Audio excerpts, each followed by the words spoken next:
Washington. This is boy, Martin here once again.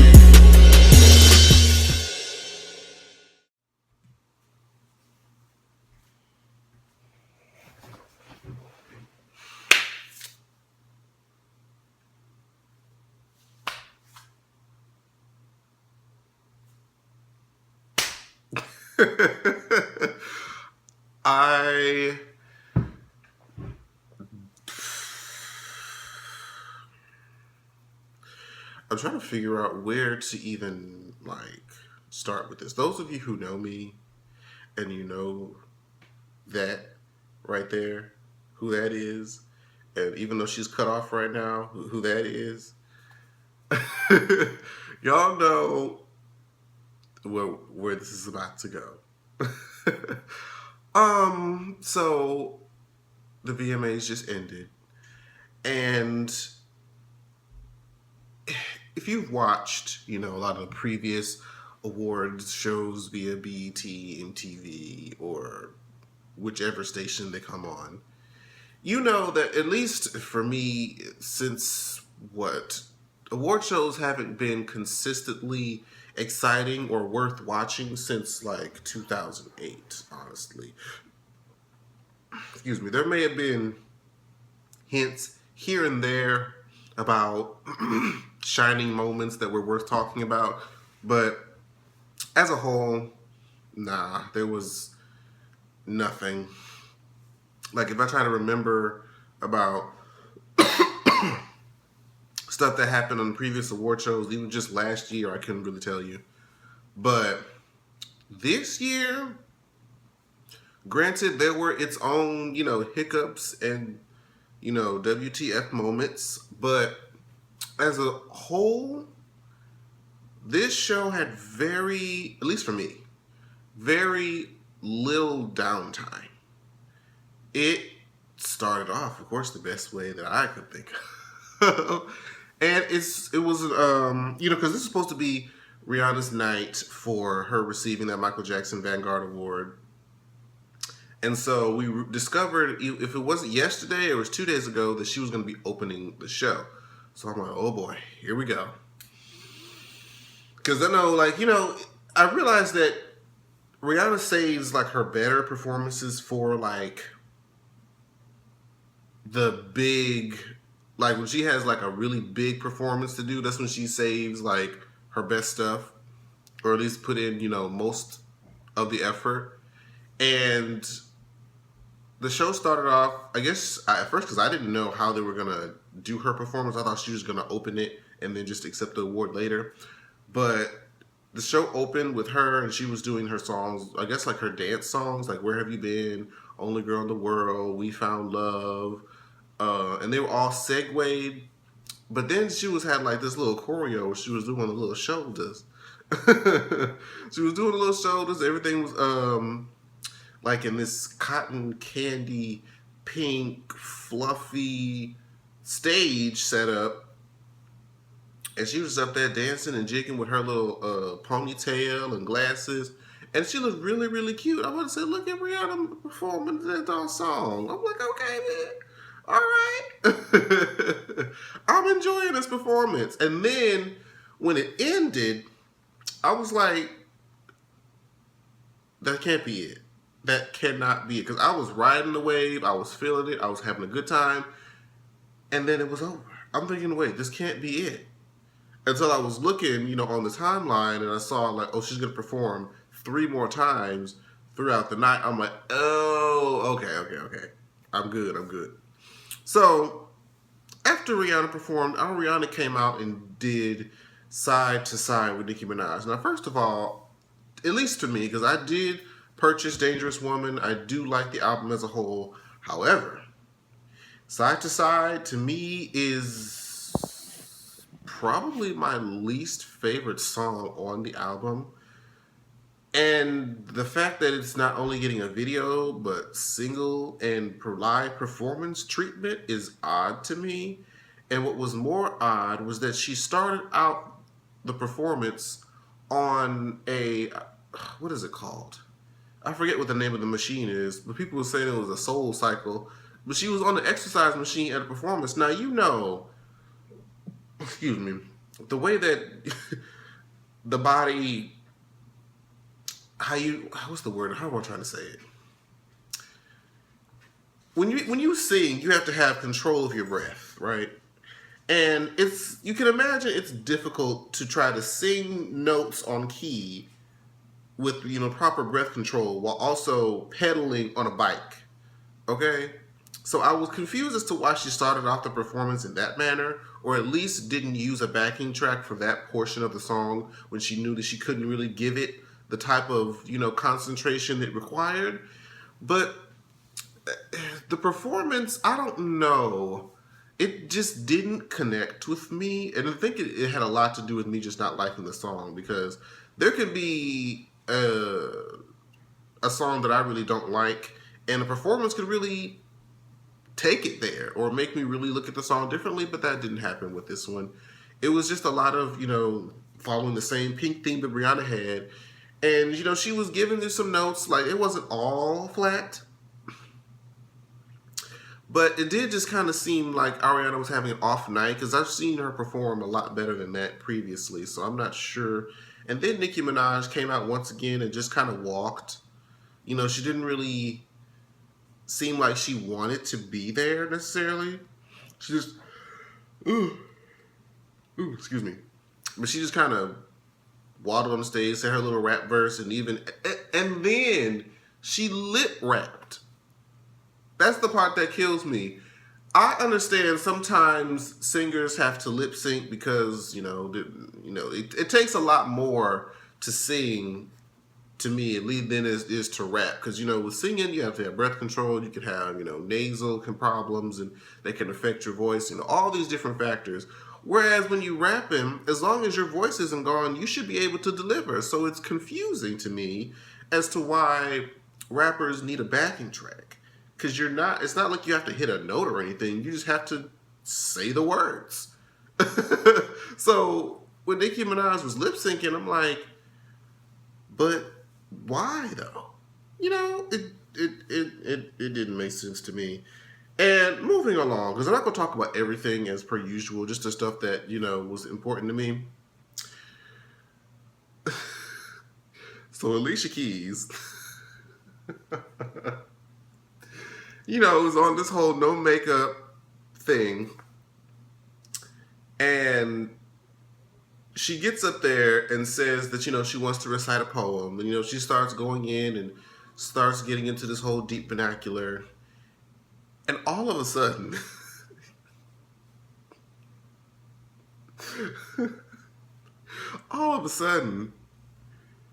she starts singing, and my whole timeline was collectively like, what is she doing? She slick got her own performance in there. I'm thinking, is she trying to drop a song on iTunes tonight or something at midnight? Because she is over here giving belting, and I couldn't understand the words she was saying, but she was up there singing, the heck out of whatever it was she was trying to sing. So I'm just like, oh, okay, is this off the new album? Because she just kind of decided to turn this poem into a full-on performance. So it's just like, okay, Alicia, I'm still waiting for the album though, because from what I've heard from it thus far, I'm interested. So good luck to her. Let's see, where are we at next? Oh, Michael Phelps, he's famous for having like one of the most gold medals, was introducing Future's performance. Now, I want to talk about this not because of Future's performance as per se, but the statement that Michael Phelps made during Future's introduction as to where he said that Future is the most influential rapper, or rather, there's no rapper more influential than Future. And I think a lot of us were thinking, really? All the rappers? None of them more influential than Future? None of them. Absolutely none. Alive. None of them. So we're just going to kind of ignore. And I'm not even really big on the hip hop and rap, but I know, okay, that, I mean, there are artists like J. Cole, there's artists like Kendrick Lamar, Big Sean, Chance the Rapper, like there's all of these rappers, even Jay-Z, like what? Future? Are you sure? So I couldn't ignore that, but I was just like, oh, okay. So next we had Kanye West. Now, when I saw that Kanye West was getting 4 minutes to do whatever he wanted to do on stage, I was like, oh no. Oh no. Because with Kanye, you just never know. You just don't know what you're going to get. You could get you a beautiful, enriched, woke speech about empowerment of a culture, or you could get some ignorant left field nonsense. So you just never know. But at first he was up there, at least for the first half of his speech, I didn't know what he was talking about. He went from Taylor to Ray J to Boats, and I'm just like, what are you talking about? I was horrifically confused, but at the end of it, he said he wanted to introduce his art, and this is when that Fade music video premiered, and Tiana Taylor, you get a round of applause, because are you sure she had a baby? Are you sure? Because her stomach was looking flatter than most people who have never had any children, and she's just, her body is the definition of snapback, because she looks in the better shape than she's ever had in her whole life, and it's just truly amazing as to what she's been able to accomplish. And she was in this video dancing, moving, gyrating, duck walking, and throwing it back, making it clap, and all this other stuff. And I was just like, Tiana, you are making me feel so insecure about my body right now. I feel like I just never need to eat any other carb or saturated fat ever again, because her body is goals. And she was up there hitting it, doing all these dance moves, and just was going. I'm like, who knew? I didn't know. I guess I know now, but all right, Tiana. But you know what? I was with her. I was with it until the very end, which is where we were all kind of looked at it with a raised eyebrow, because all of a sudden, I mean, okay, they have the whole little shower scene making out, okay, that's, typical, selling sex. But then we get to where she's wearing this cat thing. And I'm like, wait, did I just step into Star Wars? And then there's these sheep and there's a random child over there in the corner. I'm like, wait a minute. You can't give us this, energetic dance and then just all of a sudden throw this on the end of it, and then we're just supposed to look, like it's normal. I don't know. It caught a lot of us off guard. But, I mean, overall, it was great. It was very entertaining. It actually has rewatchable value to it. So that's definitely a plus as far as anything that Kanye does. Because sometimes Kanye's stuff is just so shocking the first time, you don't really too much care to see it again. But it was great. Now, we move on to Rihanna's second performance, which is sort of like the reggae-themed one where she did like Rude Boy, What's My Name, and even a slight hint. It was there for like maybe 5 seconds, but she did Pon de Replay. I wanted her to put Pon de Replay back on like the set list for her tours forever, and she just pays it complete and utter dust until today. And she just had this really long do-rag and had like baggy, I'm not even sure what kind of material that is. But I was in this room. I was in my apartment or my living room having me a good time. I was up there dancing, winding it down to the ground. Because like this, she just has so many songs that just make you want to dance, get up and have a good time. And she had the whole stage just full of people who were singing along, knowing the words, dancing along with her. It just felt like a really big house party, and the whole energy was just so infectious. And I felt like I was right there with her, just with all the different people just singing, helping us sing the words. It was really, really awesome. And I'm just enjoying like the different segments between the show of Rihanna's performances. So as of right now, loving it, loving everything about it. Then, strangely enough, they put Beyonce next. Now, usually these shows say Beyonce for last, so they can keep saying Beyonce is coming up later to keep people tuned into the show. But they just smacked her like right smack dab in the middle of it. I'm like, oh, okay. I mean, I'm not complaining because I mean we're just getting Rihanna, Beyonce, and more Rihanna, like all in the same. Like we haven't got Rihanna and Beyonce have not performed on the same stage in I don't know when, and I don't, if ever. If somebody could tell me any other time when they performed at the same award show on the same night, please let me know, because otherwise this is a first.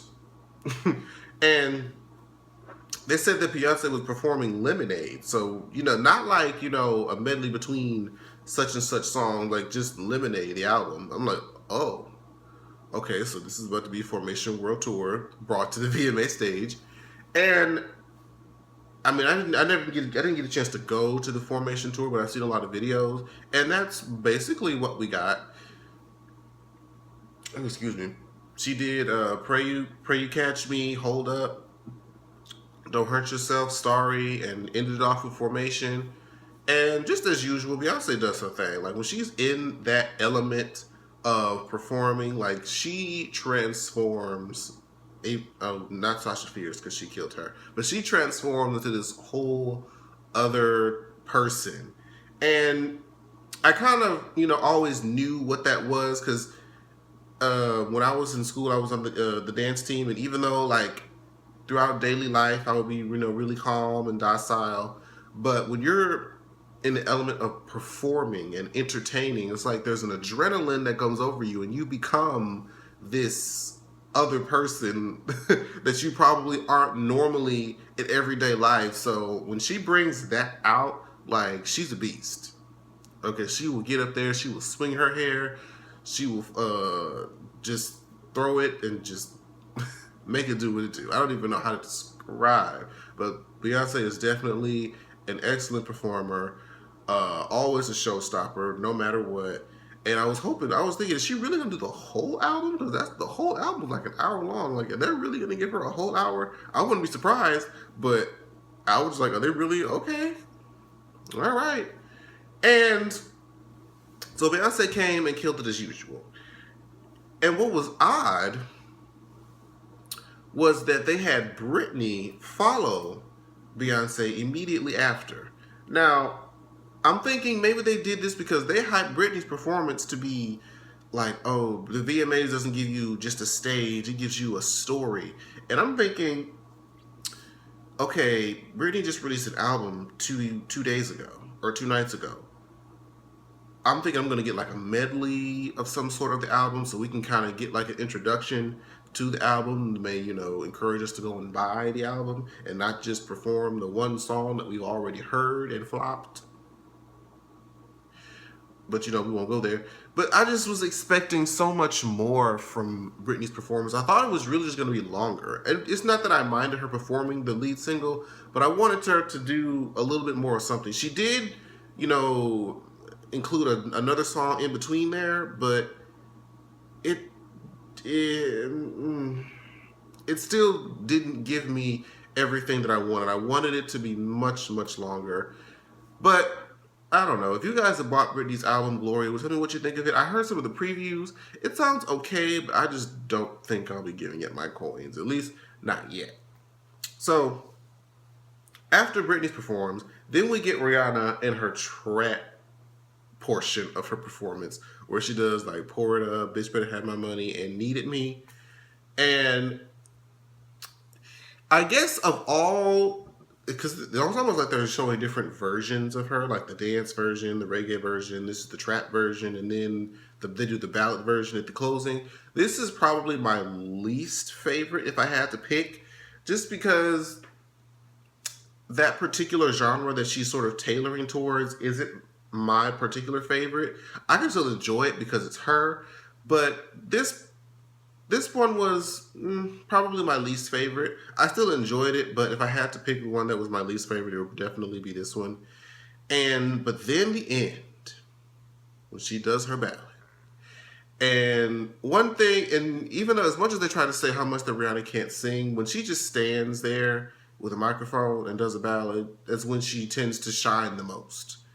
And she did Stay, and Shine Bright Like a Diamond, and Love on The Brain, which is the most recent single, from Anti right now. And at first, Stay was like her token song that she performed so well every time she went out, but now it's like Love on the Brain has definitely become a favorite because she just really puts herself like in it. Like she throws all the emotion into that song.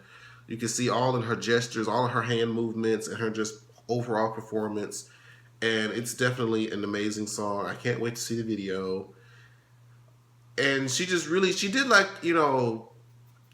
because most times when you see a person perform a song live so many times, you kind of get used to like the ad libs that they're going to use, and more often than not, they don't venture away from those ad libs. But she was giving me different ad libs. She was giving me, a little bit of up and down. I was just really like, I just personally always light up whenever I see Rihanna on my screen. Something about her is just so infectious, and I just love everything that she does. Well, not everything, because of course, being a fan and you love somebody, you're not going to agree with everything that they do. But more often than not, as much as people try to tear her down, I always build her up and tell her and give props where props is due. I love her. I've been a very big fan of her for many, many years. Probably 9 out of the 11 years of her career, I've been a really, really big fan of hers. And the ending, when she was accepting her award from Drake. Now, mind you, Drake was setting that whole thing up as if he was about to get on bended knee and propose to Rihanna. It was just like, is this about to happen? This can't happen now. Is this really about to happen? Like, it felt like this was it, or this was going to be like a real publicization of their, relationship, which has been rumored. And when he gave the whole speech, Rihanna was giving, those faces like, oh, okay, he said, I wasn't expecting you to say all that, but all right. And when he finished and they kind of went in for a kiss, it was almost like she moved it because she knew what the camera couldn't see. Of course they did, but I guess she just didn't want it to be like as blatant, or at least that's how it looked. So, but they really are cute together. And I think, Drake really does care a lot about Rihanna, and apparently has been for many, many years. So if, he has finally gotten to the point where she's going to, give him a try, I think they'll work out. I'm rooting for them definitely. And she got up there and made her acceptance speech, and she's truly been the same person throughout the entirety of her career. Like, she has always been very relatable. She has a success story about, coming from a small island and coming to the big, country of America and make it into one of the biggest international pop stars in the world. It's truly a success story that, a lot of people can be inspired by. And I love you, Rihanna. I always will. And that was the VMAs, you guys. I truly enjoyed this show. I didn't know what to expect from it. I honestly was expecting to be disappointed in some way or fashion, but this was truly the best award show that any network has thrown together in quite some time. So let me know what you guys thought about it in the comments below. I'm eager to see. And I will see you guys probably Thursday for Drag Race. I'm not sure if Love and Hip Hop is going to happen. If you guys watched my previous video, then you'll kind of see, what I'm talking about and how things are going to be going on the channel for a while. But I may or may not see you Monday or Tuesday for Love and Hip Hop.